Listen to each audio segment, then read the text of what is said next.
श्रीदेवी कवचम्। अथ देव्या कवचम्। ॐ श्रीगणेशाय नमः। अस्य श्रीचण्डीकवचस्य ब्रह्मा ऋषिः अनुष्टुप् छन्दः चामुण्डा देवता अङ्गन्यासोक्तमातरो बीजं दिग्बन्धदेवतास्तत्त्वं श्रीजगदम्बा प्रीत्यर्थे सप्तशती पाठाङ्गत्वेन जपे विनियोगः। ॐ नमश्चण्डिकायै। ॐ मार्कण्डेय उवाच। ॐ यद्गुह्यं परमं लोके सर्वरक्षाकरं नृणां यन्न कस्यचिदाख्यातं तन्मे ब्रूहि पितामह। ब्रह्मोवाच। अस्ति गुह्यतमं विप्र सर्वभूतोपकारकं देव्यास्तु कवचं पुण्यं तच्छृणुष्व महामुने।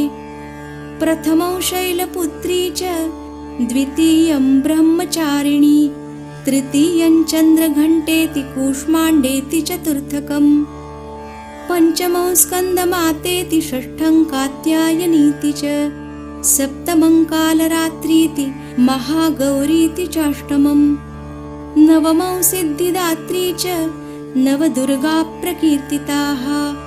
उक्तान्येतानि नामानि ब्रह्मणैव महात्मना अग्निना दह्यमानस्तु शत्रुमध्ये गतोरणे विषमे दुर्गमे चैव भयार्ताः शरणं गताः।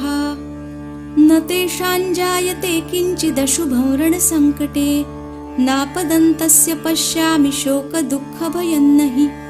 यैस्तु भक्त्या स्मृता नूनं तेषां वृद्धिः प्रजायते ये त्वां स्मरन्ति देवेशि रक्षसे तान्न संशयः।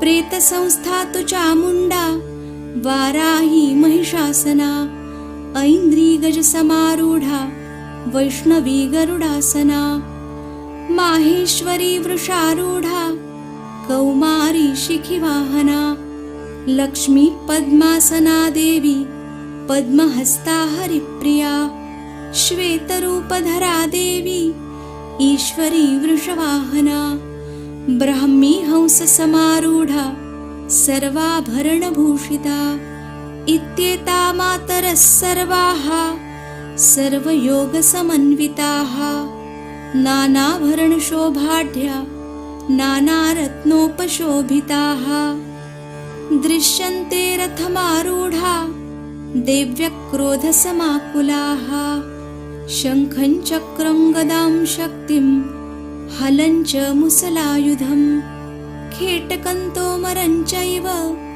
परशुं पाशमेव च कुन्तायुधं त्रिशूलं च शार्ङ्गमायुधमुत्तमं दैत्यानां देहनाशाय भक्तानामभयाय च धारयन्त्यायुधानीत्थं देवानां च हिताय वै।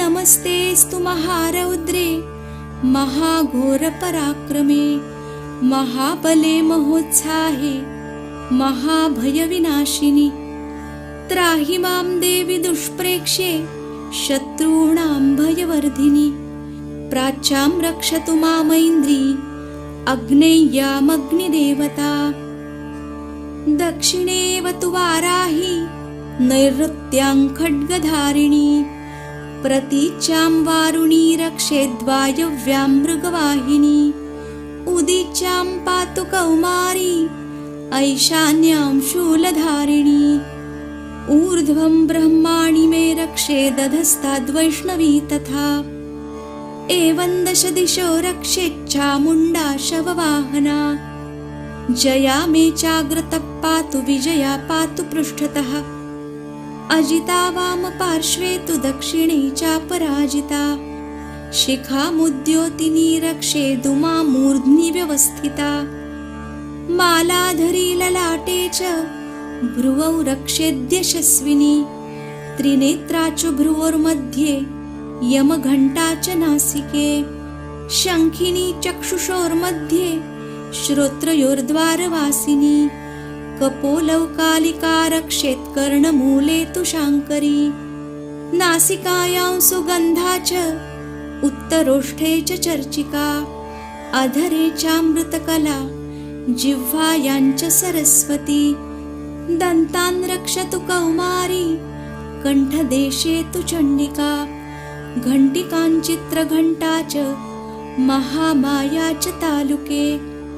कामाक्षी चिबुकं रक्षेत् वाचं मे सर्वमङ्गला। ग्रीवायां भद्रकाली च पृष्ठवंशे धनुर्धरी। नीलग्रीवा बहिः कण्ठे नलिकान्नलकूबरी। स्कन्धयोः रक्षेत् बाहू मे वज्रधारिणी। हस्तयोर्दण्डिनी रक्षेदम्बिका चाङ्गुलीषु च। नखाञ्चूलेश्वरी रक्षेत् कुक्षौ रक्षेत् कुलेश्वरी। स्तनौ रक्षेन्महादेवी मनःशोकविनाशिनी। हृदये ललिता देवी उदरे शूलधारिणी। नाभौ च कामिनी रक्षेत् गुह्यं गुह्येश्वरी तथा। पूतना कामिका मेढ्रं गुदे महिषवाहिनी। कट्यां भगवती रक्षेत् जानुनी विन्ध्यवासिनी। जङ्घे महाबला रक्षेत् सर्वकामप्रदायिनी। गुल्फयोर्नारसिंही च पादपृष्ठे तु तेजसी। पादाङ्गुलीषु श्रीरक्षेत् पादाधस्तलवासिनी। नखान्दौष्ट्राकराली च केशांश्चैवोर्ध्वकेशिनी। रोमकूपेषु कौबेरी त्वचं वागीश्वरी तथा। रक्तमज्जावसामांसान्यस्थि मेदांसि पार्वती। अन्त्राणि कालरात्रिश्च पित्तं च मुकुटेश्वरी। पद्मावती पद्मकोशे कफे चूडामणिस्तथा। ज्वालामुखी नखज्वालामभेद्या सर्वसन्धिषु। शुक्रं ब्रह्माणि मे रक्षेत् छायां छत्रेश्वरी तथा। अहङ्कारं मनोबुद्धिं रक्ष मे धर्मधारिणी। प्राणापानौ तथा व्यानमुदानं च समानकम्। वज्रहस्ता च मे रक्षेत् प्राणं कल्याणशोभना। रसे रूपे च गन्धे च शब्दे स्पर्शे च योगिनी। सत्वं रजस्तमश्चैव रक्षेन्नारायणी सदा। आयु रक्षतु वाराही धर्मं रक्षतु वैष्णवी। यशः कीर्तिं च लक्ष्मीं च धनं विद्यां च चक्रिणी। गोत्रमिन्द्राणि मे रक्षेत् पशून् मे रक्ष चण्डिके। पुत्रान् रक्षेन्महालक्ष्मीर्भार्यान् रक्षतु भैरवी। पन्थानं सुपथा रक्षेन्मार्गं क्षेमकरी तथा। राजद्वारे महालक्ष्मीर्विजया सर्वतस्थिता। रक्षाहीनं तु यत्स्थानं वर्जितं कवचेन तु। तत्सर्वं रक्ष मे देवि जयन्ती पापनाशिनी। पदमेकं न गच्छेत्तु यदीच्छेच्छुभमात्मनः। कवचेनावृतो नित्यं यत्र यत्रैव गच्छति। तत्र तत्रार्थलाभश्च विजयः सार्वकामिकः। यं यं चिन्तयते कामं तं तं प्राप्नोति निश्चितम्।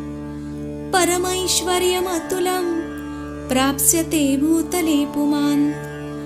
निर्भयो जायते मर्त्यः सङ्ग्रामेष्वपराजितः। त्रैलोक्ये तु भवेत् पूज्यः कवचेनावृतः पुमान्।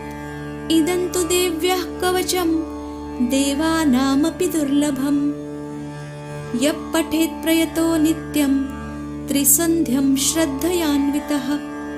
दैवी कला भवेत् तस्य त्रैलोक्येष्वपराजितः। जीवेद्वर्षशतं साग्रमपमृत्युविवर्जितः। नश्यन्ति व्याधयः सर्वे लूता विस्फोटकादयः। स्थावरं जङ्गमं चैव कृत्रिमं चापि यद्विषम्।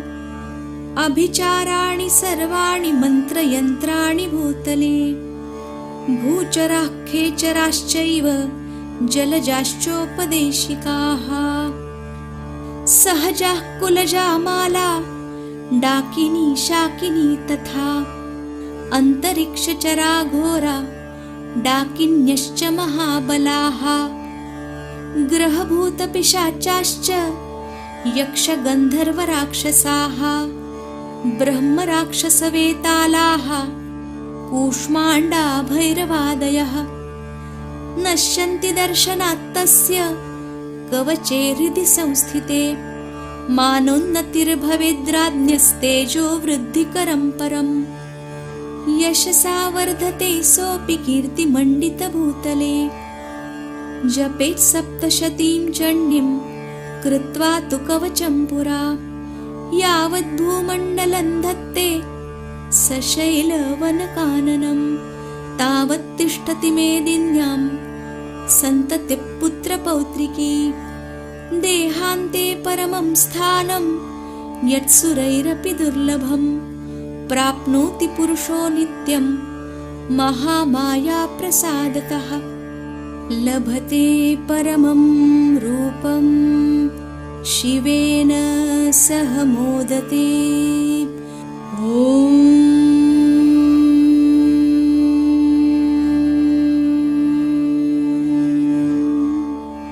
इति देव्या कवचं सम्पूर्णं साक्षात् श्री आदिशक्ति माताजी श्री